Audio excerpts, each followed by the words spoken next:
Over the past year, the conflict in Ukraine has dominated headlines day after day. After all, we're looking at one of the most consequential and tragic events in contemporary history.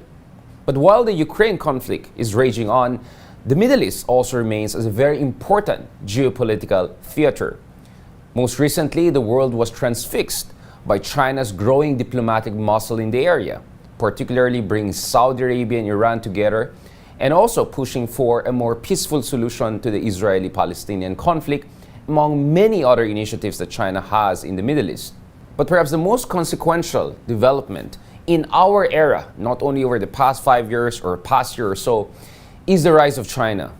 Just the sheer speed and breadth of China's rise has forced everyone, including the reigning superpower United States, to have a proper strategic reflection.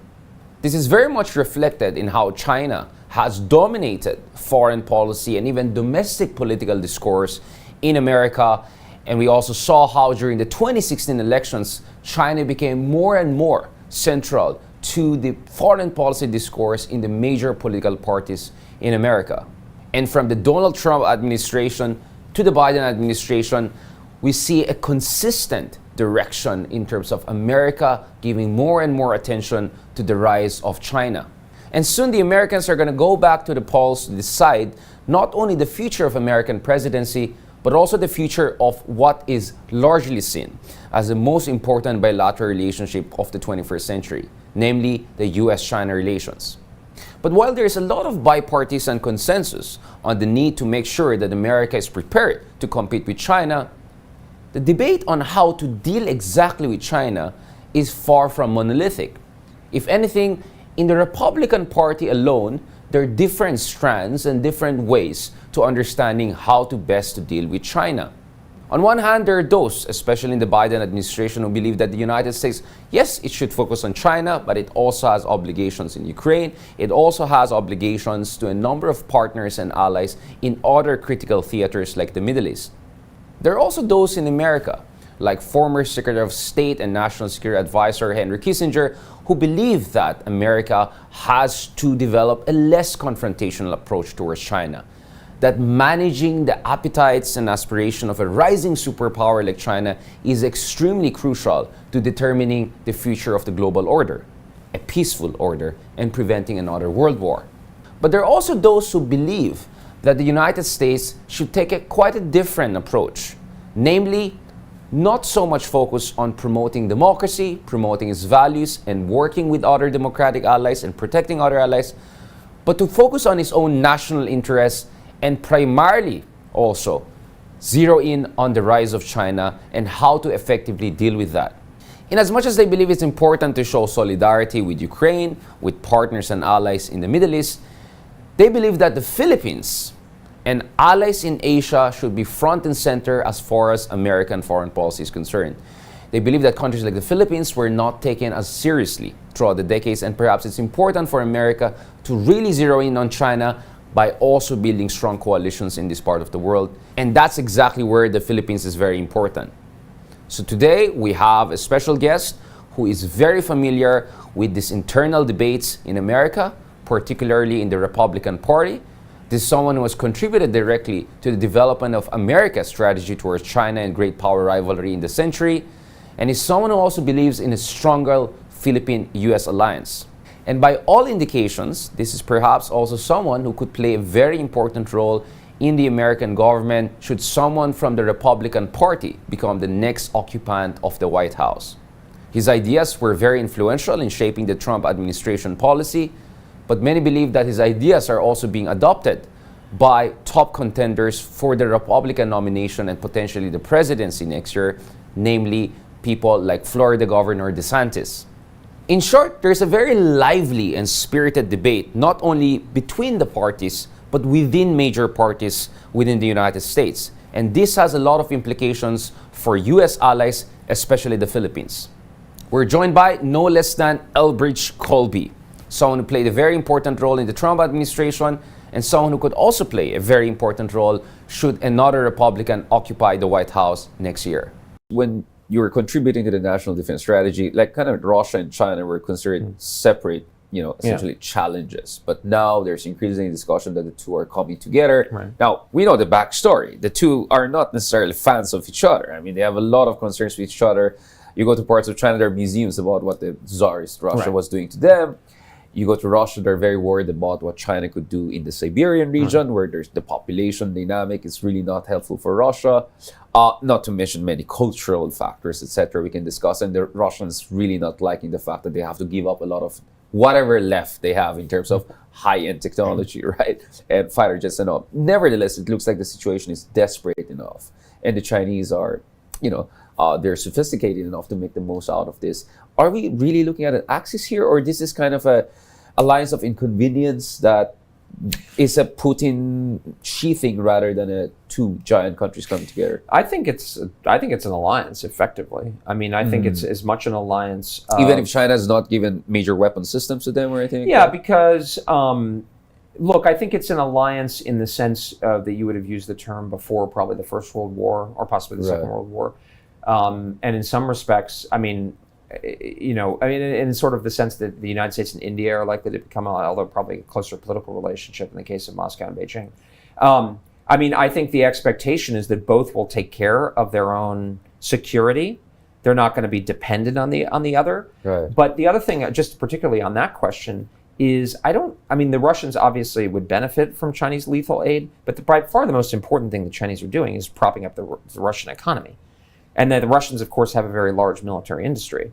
So they really, and the Chinese are facilitating semiconductors and these kinds of things. So, you can see, Xi Jinping was locked down for COVID for 3 years. Where does he go? He goes to Moscow. He spends 5 days there. He says at the end, chummily, changes are afoot that haven't happened in 100 years. Here's the thing. I think we need to essentially assume that this is an alliance for at least the foreseeable future. Putin's successor may decide to pursue a more independent course, and we should be prepared to exploit that. But I don't think we can count on it. The fact that they are so aligned makes focus on Asia all the more important, because 15 years ago, if Hu Jintao had said, Vladimir Putin, can you create a distraction in Europe so that we can go after Taiwan, which happened, Vladimir Putin would have laughed at him and said, that's ridiculous. I'm doing these things with Obama, the reset or whatever. Or Medvedev. Or Medvedev or whatever. Exactly. Yeah, exactly. Yeah. 5 years ago, even if he'd said it, he'd say, look, I know we're on similar pages, but that's a bit much. Maybe I'll create a little bit of noise, but I'm sorry, I can't really help you. Today, first of all, he is in a war distracting the Americans, depleting the Americans, which is great for China. And secondly, I think Putin would have a lot of, how much standing would he have to say no to Xi Jinping? Right. It's their lifeline. I was looking on Twitter from a very smart guy you probably know, Sasha Gabuev, who was saying, showing how much more and more dependent the Russian economy is on China. And the same holds true with Iran, where the relationship among these guys is getting closer. So, saying it's like the Axis has a kind of comic book effect, but I think that's not what I want to connote. But what I think we need to be prepared for is that if the Chinese are prepared to confront the United States directly, which they're building up a nuclear force, they're trying to sanction-proof their economy, then they're going to make our life as difficult as possible by distracting us all over the place. And this requires that we not be distracted. We need to focus here on the first island chain. And going back into this issue of China gaining commanding lead in a lot of critical technologies, what do you think about the Biden administration, semiconductor sanctions, etc.? Because the reason I'm emphasizing is that we discussed Singapore kind of tangentially a while ago, but Singapore is a country that is supposed to be kind of a conciliary of America, sometimes for ASEAN, and sometimes they speak in behalf of all of us. Used to be. I don't know. And sometimes they speak in behalf of all of us when it's like, you can actually talk to us directly. You don't have to ask the Singaporeans about what Filipinos think. But putting that aside, but my sense is, since especially last year, once these semiconductor sanctions were coming in, Singaporeans are feeling the squeeze because they're very integrated in the Chinese economy. They have huge stakes in that.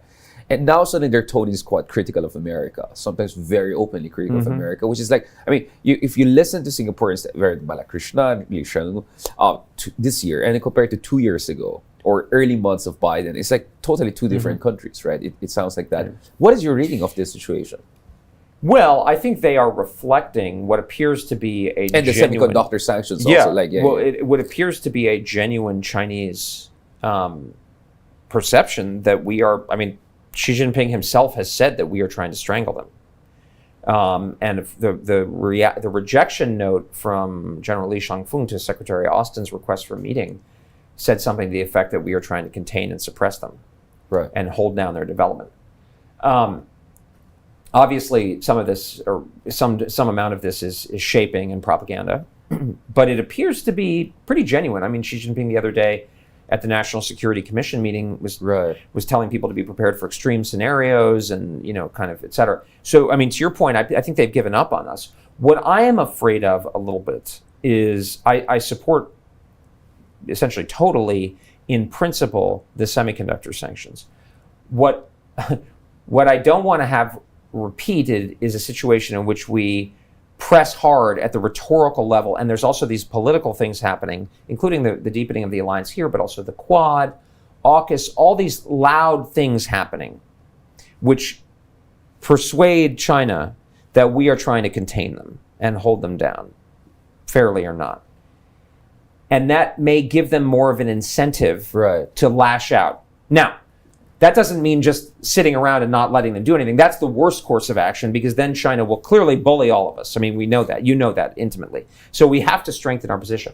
My view, though, is we should speak softly and carry a big stick, to quote the Teddy Roosevelt thing, or hit the gym and not talk so much smack on the microphone beforehand, because I fear that we're doing a lot of loud things, some of which make sense, some others don't, and we're not quite, there are things that are very positive that are happening, like EDCA, like what we're doing with the Japanese. There is more focus on Asia, but China, again, 7% increase in defense spending this year. Nuclear buildup, their Navy is already larger than our own. And if you look historically, and Neil Ferguson has made this comparison, why did the Japanese decide to strike in December of 1941? Well, a lot of it was the oil embargo. And they felt that was and again, not that we approve or supported what they did, or not, I'm justifying. So don't corner the beast. That's what you're saying. My view, again, if we go back to the kind of Nixon approach, is you got to give them you want to present them with, or Eisenhower, you want to present them with a firm wall in the first island chain that they do not feel that they can advantageously move against, but they also have an opportunity. So actually in my book, which is all about strategy of denial, is about denying their ability to project military power, the last chapter is actually aimed at the Chinese. It's called A Decent Peace. It says I do not, and I differ with a lot of Republicans about this. Look, I hate communism, but our goal is not to change the Communist Party. Our goal is not to turn... Not regime change. Yeah, it's not regime change, it's not to humiliate China. If the strategy of denial is successful, China will be one of the two superpowers of the world. It will have enormous influence. It will command respect, but it will not be able to dictate to us and to the countries that are allied with us in what I call the anti-hegemonic coalition. Countries that decide to be in China's sphere, that's going to be a different story. North Korea, maybe, who knows? Pakistan, exactly. Pakistan, etc. That's going to be a different story. We can't solve all the world's problems. But if you're China and you're saying, well, my number one option would be to be the king of the world and dominate everybody, but if I pursue that, there's a real risk that I'm going to throw everything over. Option two that Bridge is describing is actually not so bad. That's my pitch. Do you think China has already set its sight on a specific is there really a grand strategy here, aside from making sure Americans don't dominate our adjacent waters, which for many sounds reasonable? I mean, you wouldn't want the Russians or Chinese to dominate, because sometimes you get suspicious of some people who claim to know what Xi Jinping is exactly thinking, considering there's a lot of dialectical dynamics here. I mean, you don't have to be a Marxist to understand that Xi Jinping appreciates Hegelian dialectics very much, right? Kevin Rudd, among others, have noticed that a lot. Well, I mean, totally. In fact, my analysis is not really based on an assessment of what Xi Jinping actually thinks, or that there's no 100-year marathon. Well, here. I mean, so you take the arguments of people I respect, like Mike Pillsbury, but also people like Rush Doshi, Matt Pottinger, and John Pomfret have made this argument.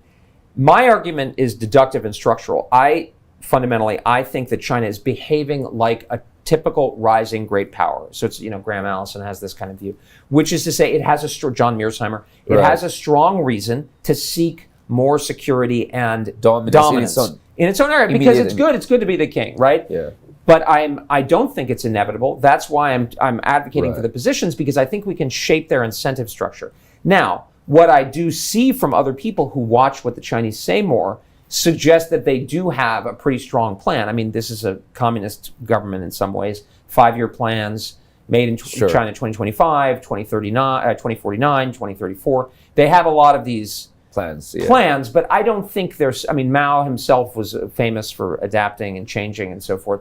So I don't believe that they have like an adamantine fixed. On the other hand, Xi Jinping himself personally, now, the military buildup they're doing and the basing structure suggests they have grand ambitions. Xi Jinping himself personally suggests to me a guy with a man of steel kind of personality, his life experience, exactly. The traumas they went through, personal. All the more the traumas, exactly. I think it hasn't been easy. He's not just the silver spoon, I mean, he really went through it, and he's been committed. And look how he's purged and come to dominate his own structure. That worries me. This is a man who will not be easily deflected, and I think that's the impression the Chinese give. So I would say I don't believe war is inevitable, but I believe it's a very serious risk, and it will take a lot of effort and focus for us to deflect him from that course. I mean, personally, for me, one thinker that helps me a lot to understand China is Antonio Gramsci, right? Yeah. And not from a cultural stand, from a military stand. It's been a while since I read Gramsci. The war of position versus war of maneuver. I think definitely the Chinese are putting themselves in the proper war of positioning. Exactly. Position is so critical. But the maneuver part, they're not decided on that. I mean, that's essentially how I understand Taiwan's situation. They're trying to put themselves in a position where they can respond, but I don't think that decision has been made or will be made anytime soon. I agree with you. And much of that depends on how we approach. I mean, to be even German about it, I mean, they're embedded in kind of it's alignment of forces. They want to analyze it. I actually agree with you. There was a poll that was done by one of the I think CSIS among people working on China, asking about all the Taiwan stuff, and they asked, "Do you think Xi Jinping has made a decision, or do you have a fixed plan?" And I said no. I was actually in the minority, I think. Which is surprising. Right? But the reason that I'm so fervent about it is I believe that we can actually affect his calculus. It's and not position is inevitable. exactly right, because position, especially in an era of missiles and high technology where you can't hide, if you place yourself in a strong defense, it's very difficult to dislodge you. Right. And I mean, we'll see that in the Ukraine, but it depends on who. But I mean, in general, the American satellites, everything, missile defense is good. So position is critical. So the historical analogy I like, in German as well, is Bismarck, right? Where you're trying to position and you're looking for an opportunity, and you understand that conflict may be inevitable, but you want to, or not inevitable, but may be advantageous. But you want to put it in a position where you don't pay as many costs. That's what I'm worried about. Is think Bismarck. And think about this just in terms of what could happen in Asia.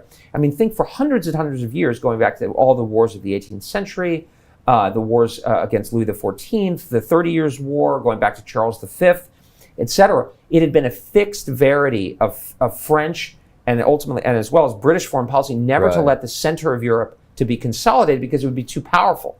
That had always been. And Bismarck upended that with 3 short, relatively small wars, and had a systemic effect that essentially created the tragic history that followed World War I, World War II, Second World War, and ultimately the Cold War, was in a sense rooted in that. The British didn't even realize Louis Napoleon was on, or at least stayed out of the Austro-Prussian War, which created this power in the middle of Europe that was too strong. I mean, not to get into the history, but people think a Taiwan conflict, this would be just a thing about Taiwan. No.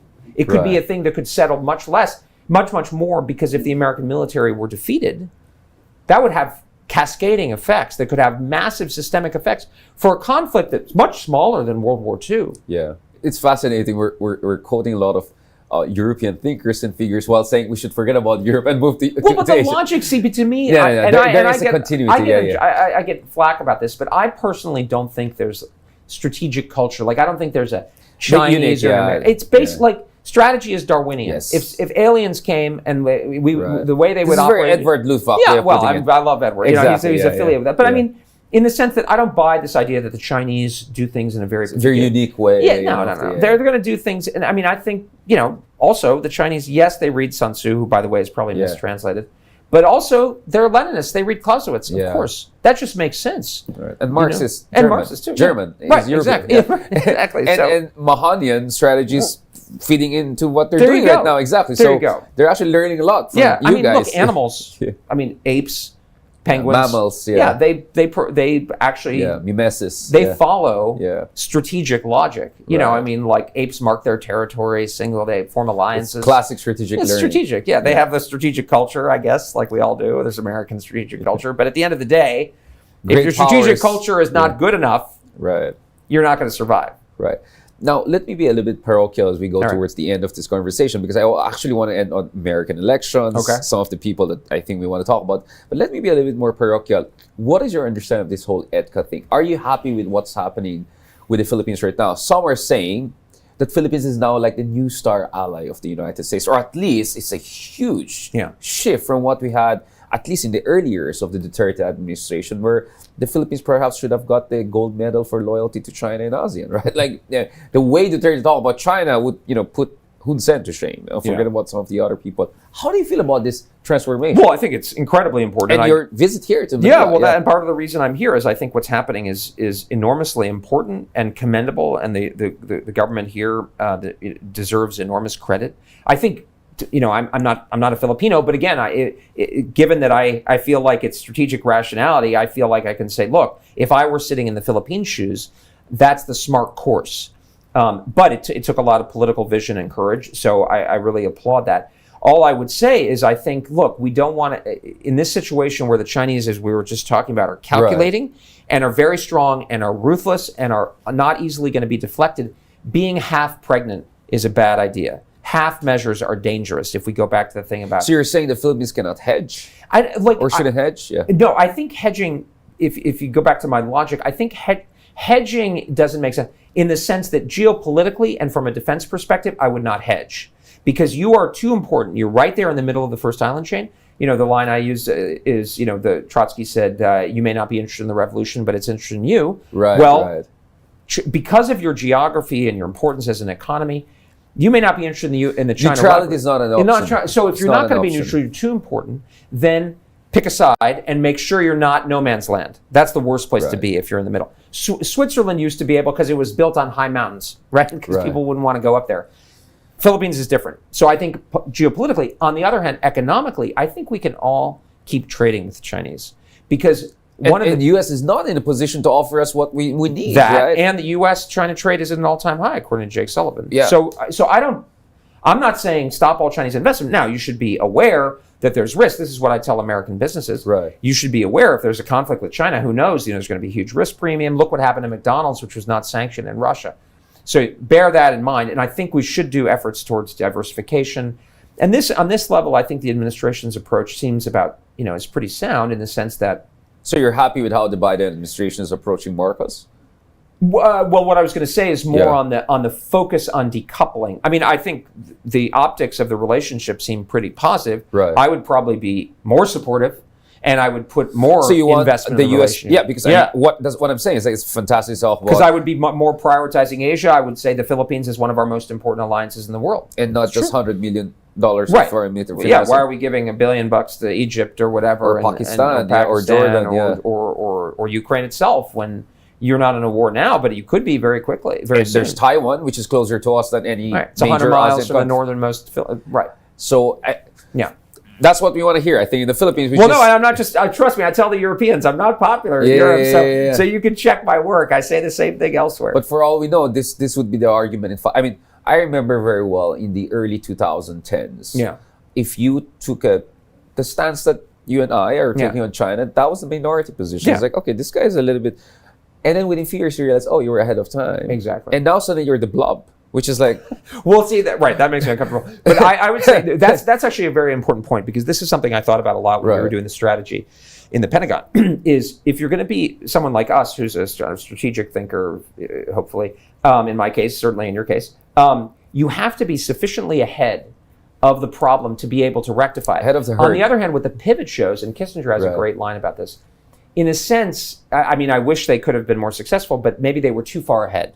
Right. So if you're out in the wilderness too much, and so what I'm trying to do and I certainly take a lot of risk and I take a lot of arrows from people, but I think momentum is moving in my direction. And I think part of the reason that is that I'm not, I mean, not to be self-referential, but I'm not out there saying we should abandon all of our alliances, or something like that. Or we should, But people can say, and forget morality and all. Yeah, exactly. What he's saying is connecting something that's clear, but he's trying to ahead of the curve, right? And it's in the same way if you're investing a day, if we're only waking up to the Taiwan problem the day before, that's too late. Last part of our, we can go on forever. I just realized, I think for the first time, it's like, maybe this is how it feels to interview me. Yeah, exactly. That's right. Next time I'll do it. I'm finding like the energy and the excitement, etc. Well, we care, right? No, this is great. Yeah.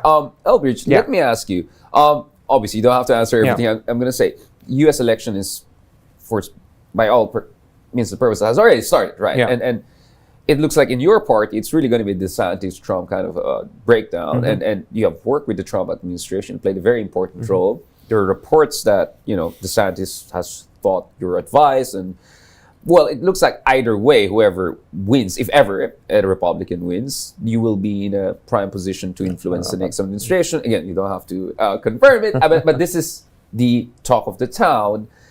Can you explain to me what is the difference between a DeSantis presidency or Trump presidency? I made it very clear. I didn't say he shows one side. See, I'm being fair. Yeah. Can you explain to us outsiders what is the difference between a DeSantis approach to foreign policy and a Trump 2.0 approach to foreign policy, if indeed there's an evolution in the Trump approach?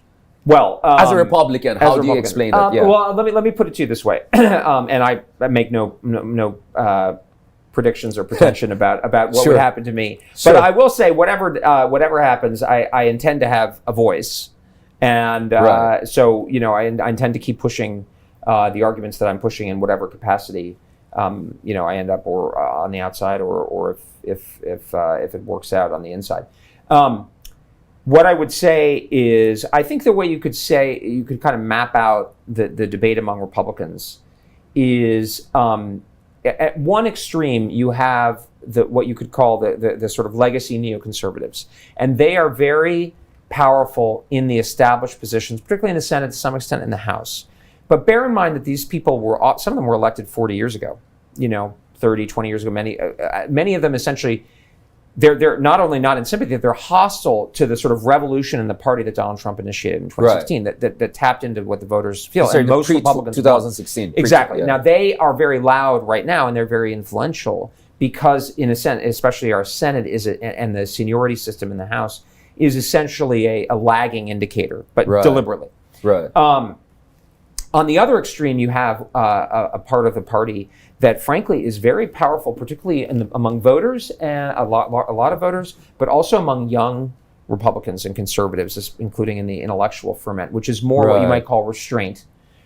I think the term isolationism is a bit of a canard. So there's kind of a pejorative. And I mean, I was struck there. I was interviewed in an article on the kind of New Republican Thinking a few months ago, and I was struck by the comment from another person who's very influential in conservative intellectual life. He's a younger guy. But he basically said, everybody I know in their 20s or 30s who's a new right thinker laughs at neoconservatism or intervention. They're all counter, because they're the kind of the product of Iraq and the failures. And so you have these 80-year-olds over here who did not own up to it. Did not own up to it. And so that's the world they're living in. Right. Yeah.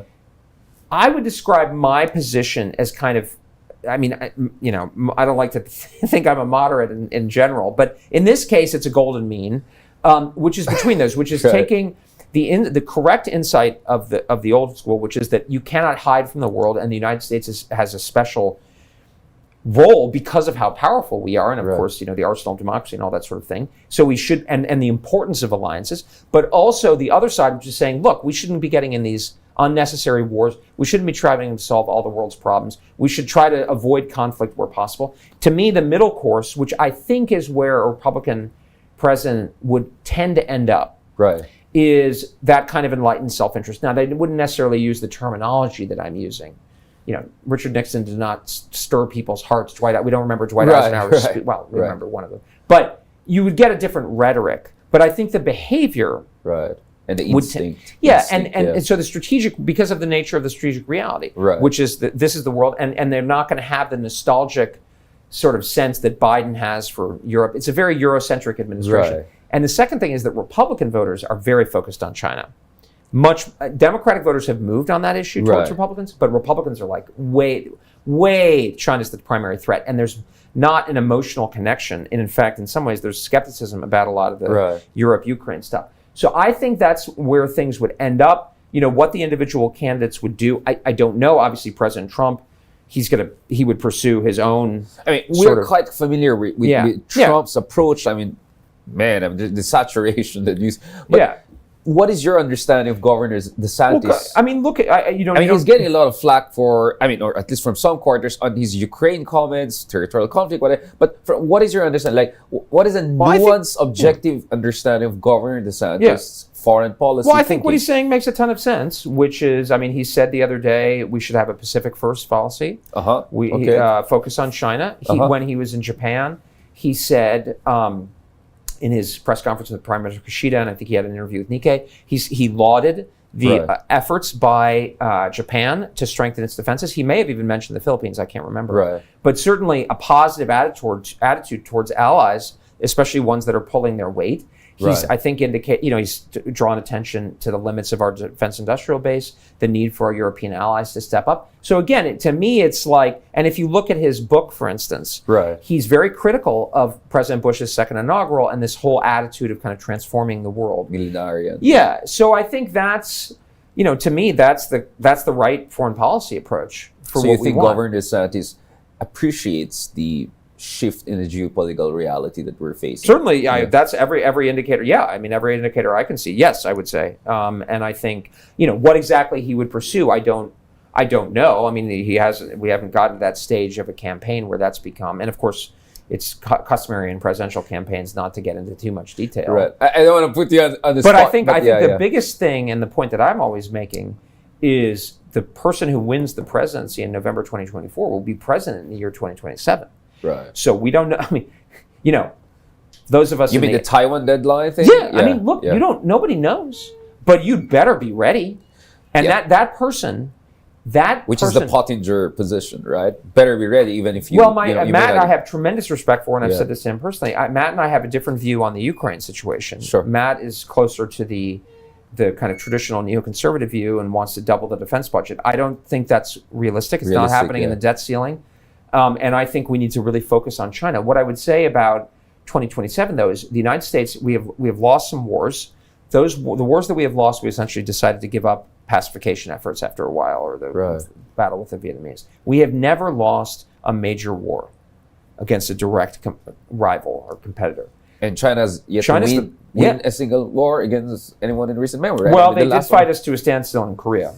But I do well against Vietnam. That's true. That's true. But we didn't do so well against Vietnam either. So I think the person who becomes president, whether it's President Biden or a Republican, I hope it's a Republican, that person, the buck stops here, as Harry S. Truman said. You do not want to be the first president to lose a major war in American history.